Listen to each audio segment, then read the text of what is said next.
Hello, car lovers. This time we are going to discuss a new car that you may have been waiting for a long time, or maybe even one of your dream cars. So, without further ado, let's see what's new about this car.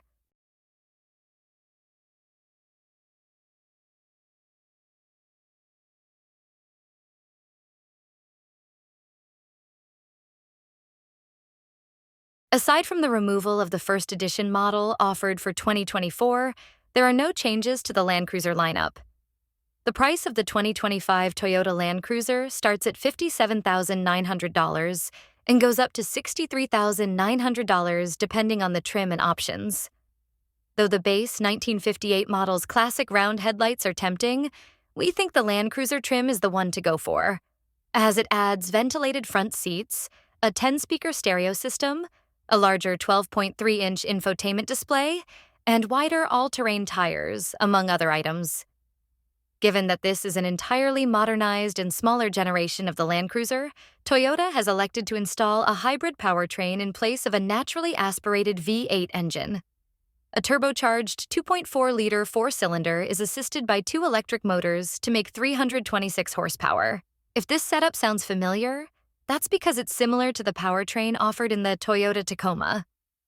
All Land Cruisers come with an 8-speed automatic transmission and a four-wheel drive system featuring a locking center differential, low-range gearing, a crawl control system, and hill descent control.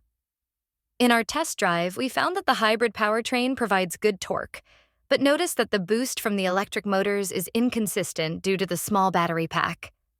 The Land Cruiser provides a smooth ride on the road and is significantly quieter than vehicles like the Ford Bronco and Jeep Wrangler.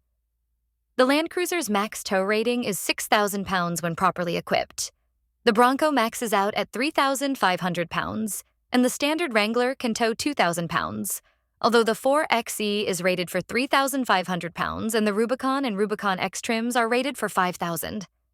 The Land Cruiser's EPA ratings sit at 23 miles per gallon combined, 22 miles per gallon city, and 25 miles per gallon highway. Those numbers are significantly better than what the previous generation V8 model offered. Unlike the previous generation Land Cruiser, this new one is strictly a two-row, five-seat SUV. Toyota has downsized the Cruiser's body this time around, putting it into contention with mid-size rivals such as the Ford Bronco and the Jeep Wrangler, rather than full-size SUVs such as the Chevrolet Tahoe and the Ford Expedition. While the base 1958 trim does without many of the other trim's luxuries, it still offers niceties such as heated seats, a heated steering wheel, and a 6-speaker stereo. The other trim, simply called Land Cruiser, has a more deluxe cabin that includes ventilated seats, a 10-speaker stereo, and available leather upholstery. In our testing, the Land Cruiser held 17 carry-on suitcases behind the rear seats and 31 cases with the rear seats folded.